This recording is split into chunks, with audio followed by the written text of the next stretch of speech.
उसकी माँ सविता ने पूछा, क्यों बेटा राजू, आज बड़े उदास दिखाई दे रहे हो? क्या बात है बेटा? नहीं माँ, कोई बात नहीं है, थोड़ा सा थक गया हूँ इसलिए चुप था। बता बेटा बता, अच्छे बच्चे अपनी माँ से कुछ नहीं छिपाते। पहले तो तू मुझसे कुछ भी नहीं छिपाता था, और आज कैसे थक गया? कुछ बोलता क्यों नहीं? देखो माँ, मैं अपनी मन की बात बताता हूँ, मगर वादा करो तुम सुन के दुखी नहीं होगी। बता बेटा बता, बता मेरे राजू, मैं वादा करती हूँ मैं सुन के दुखी नहीं होऊंगी। माँ, मुझे भी क्रिकेट खेलने का शौक है, लेकिन खेल नहीं पाता हूँ। अपने घर की स्थिति देखकर कभी क्रिकेट नहीं खेल पाता हूँ। नहीं बेटा नहीं, अपने ऊपर विश्वास रखो, सब ठीक हो जाएगा। तुम्हारे भी अच्छे दिन आएंगे। तू भी स्कूल में क्रिकेट खेलेगा, मैं खुद तेरे लिए बैट, बल्ला और क्रिकेट खेलने का सारा सामान भी लेकर आऊंगी। अगले दिन मन में क्रिकेट वाली बात को सोचते हुए राजू जंगल वाले रास्ते से गुजर रहा था कि तभी वहां पर बरगद का पेड़ बिना हवा चले ही हिलने लगा।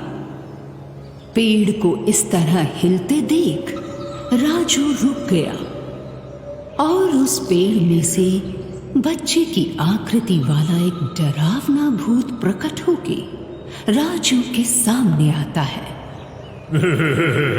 देख राजू, तेरा भी कोई दोस्त नहीं है, मेरा भी कोई दोस्त नहीं है, इसलिए हम दोनों दोस्त बन जाते हैं और इस घने जंगल में खूब खेलेंगे। बोल राजू, कैसा रहेगा? अनोखे भूत को देखकर राजू कहता है, अरे अरे, तेरे चेहरे को देखकर तो मुझे बहुत डर लग रहा है, कहीं तो मुझे मारेगा तो नहीं? अरे नहीं राजू नहीं, अगर तू मेरा दोस्त बनेगा तो मैं तेरी मदद करूंगा।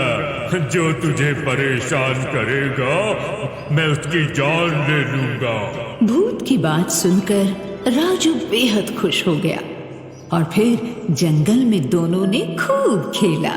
उस दिन राजू ने अपने स्कूल का पूरा समय खेल में बिताया और फिर घर लौट आया। राजू रात को सोते वक्त फिर अपनी गरीबी के बारे में सोचता है। तब तक वही भूत उसके कमरे तक पहुंच जाता है। बोल राजू, तू क्यों परेशान है? मैं तेरी परेशानी दूर कर देता हूँ।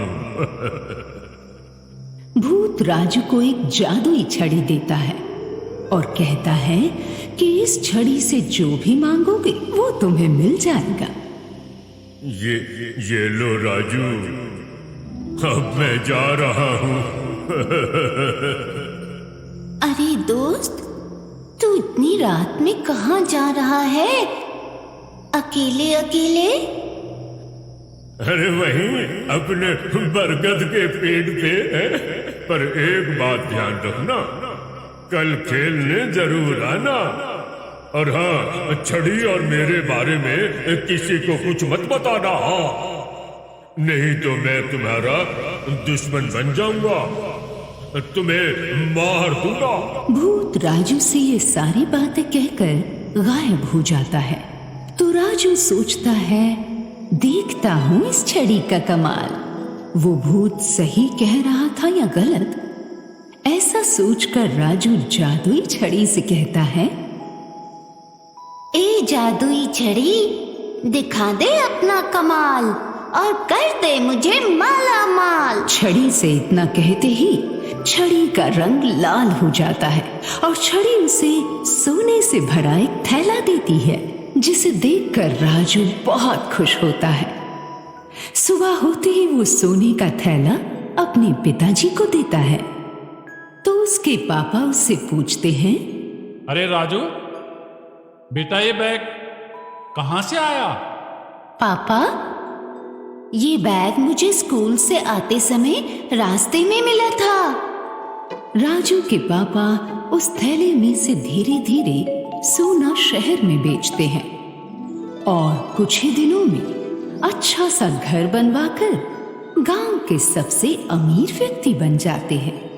गांव का मुखिया अपने मन में सोचता है कि राजू का पिता हरिया एकाएक इतना अमीर कैसे हो गया। जरूर कोई गलत काम करता होगा। आज तो शाम को चौपाल पर बुलाकर उससे पूछना ही पड़ेगा। मुखिया शाम को चौपाल पर हरिया को बुलाता है। हरिया, तू सच सच बता, इतना धन कहां से लाया? क्या तेरे खेत में सोना उगना शुरू हो गया है? नहीं नहीं मुखिया जी, ये तो राजू ही बता सकता है कि बैग कहाँ से आया है। मुखिया राजू को बुलाते हैं और उससे पूछते हैं, हाँ तो राजू, तू ये बता, तो इतना धन कहां से लाया? मुखिया के पूछते ही भूत चौपाल पर आ जाता है जो केवल राजू को ही दिखता है। वो राजू से कहता है, राजू, ये सब गांव वाले तुमसे चिढ़ने लगे हैं। ना तो छड़ी के बारे में बताना और ना मेरे बारे में। हाँ, तो इनसे कुछ मत कहना, मैं अपने आप निपट लूंगा। मैं इनसे अपने आप निपट लूंगा। मुखिया कहता है, तो खड़ा खड़ा क्या देख रहा है राजू? तू सही सही बता, नहीं तो तुझे और तेरे पिता को ऐसा दंड दूंगा कि तू याद रखेगा। मुखिया की बात सुनकर राजू कहता है, मैं आपकी बातों से डरने वाला नहीं हूँ। मैं कहाँ से धन लाता हूँ किसी को बताने वाला नहीं हूँ। अगर मैंने ये बता दिया तो गांव में भूचाल आ जाएगा, तुम सारे मारे जाओगे। मुखिया आदेश देते हुए बोलते हैं, गांव वालों, इन दोनों को तुम पेड़ से बांध दो और तब तक कोड़े बरसाओ जब तक ये सच ना बता दें।